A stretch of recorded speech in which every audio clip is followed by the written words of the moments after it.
The next burger we're going to make is an Italian-themed burger. This one I did not get from my students, actually. This one came to me from talking with Mommy. Mommy loves melon and prosciutto together, so we're gonna take those two tastes and put them in with our burger. So for the next slider we're gonna make, you need some prosciutto. How do I say it? Prosciutto. You need some prosciutto, and you're gonna need some cantaloupe. So I'm going to make instead of just topping it with a slice of cantaloupe, I'm going to make a cantaloupe salsa.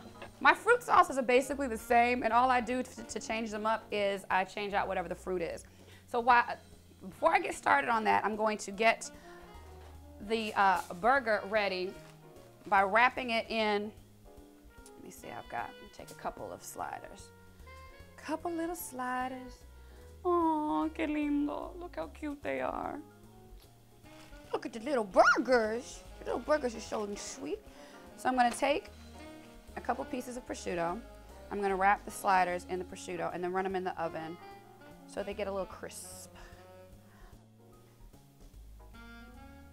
Okay. So I'm going to put these in here for a few moments. Just to let it get a little toasty.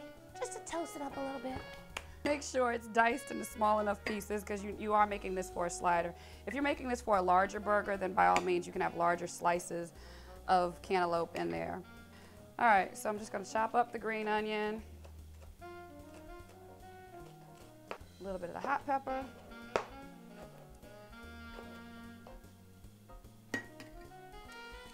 and a little bit of yellow onion.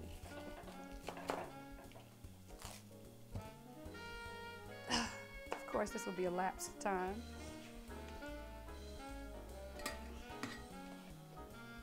Okay, check on they're nice and toasty. I'm gonna take these on out the oven.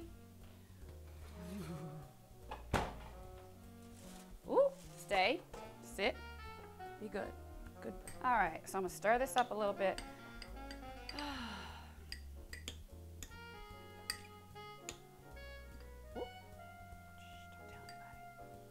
Okay, so got my little teeny tiny bun. Put a little bit of melon salsa on here. And one of my little prosciutto sliders.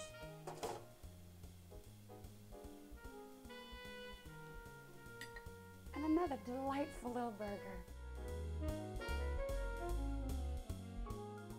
The next burger I'm going to make is a Philly cheesesteak burger.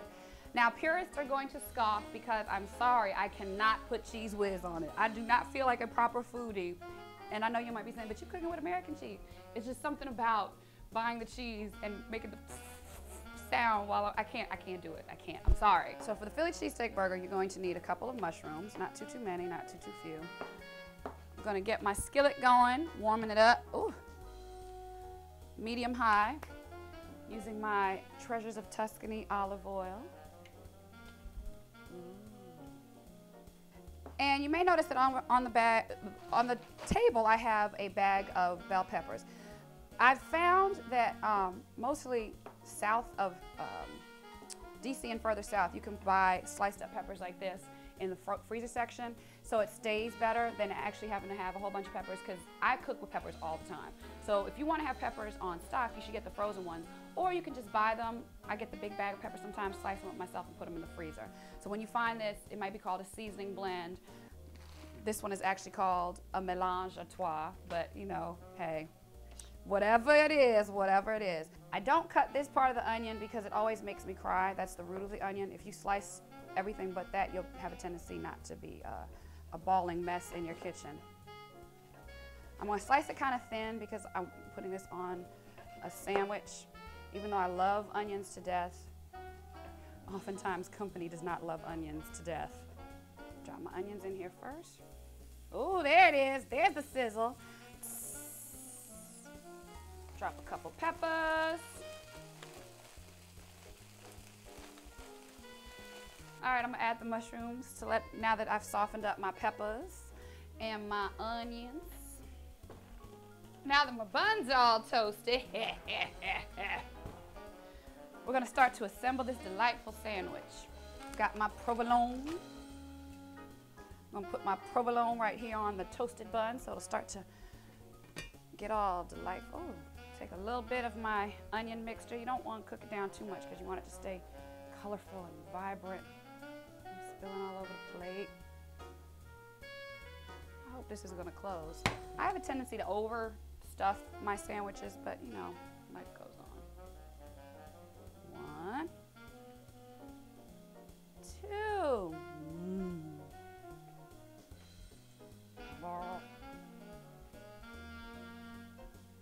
Squish it. Wouldn't be right if it wasn't messy. Who wants a neat cheesesteak? There is our cheesesteak burger. Ooh. Now I'm going to make a surf and turf burger. Surf and turf burger. We're gonna make a shrimp salad right now. This is not a mayonnaise-based salad. For those of you who follow me on thecutecook.com, you know I am not a fan of mayonnaise-based salads, and I try to do everything in my power to reinvent such mayonnaise-based salads without the mayo.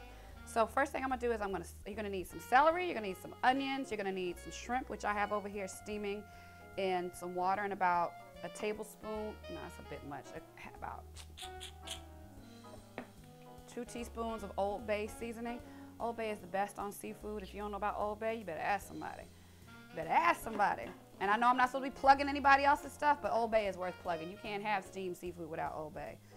I've got the celery that I've chopped up into little pieces because you don't want it to be too much. Just want to have a little crunch for the bite. Dice up some onion. Hopefully this one will stay on the table. You want to try and chop it as finely as you can because remember, this is going to be your burger topping for the surf and turf. If you're making full-size burgers, your chopped veggies can be a little bit bigger, but since we're doing sliders, since sliders are so cute, we want to make it nice and small and bite-sized. I've got about a ½ pound of shrimp, like I said, that are over here steaming up in the pot. I'm going to chop this up. Not too small because you still want to get the shrimp flavor. Stir it all up, stir it all up. And just a splash of my favorite vinaigrette. Just because you want to have the flavors stuck together, but you don't want it to be too gooky, which is what I feel like mayonnaise is. That's the only sound I can think of, gooky, from mayonnaise. All right, so I'm going to take one of the rolls like I did for the hoagie, for the Philly. The Cute Cook cheesesteak.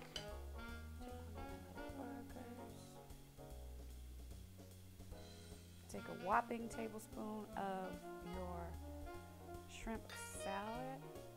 Close. Close. Yes, I'm using my hands. And there you go. You have a surf and turf burger now. I'm Lauren. This has been the Cute Cook in the Kitchen, the burger episode. Always remember, when cooking, keep it cute. Bye.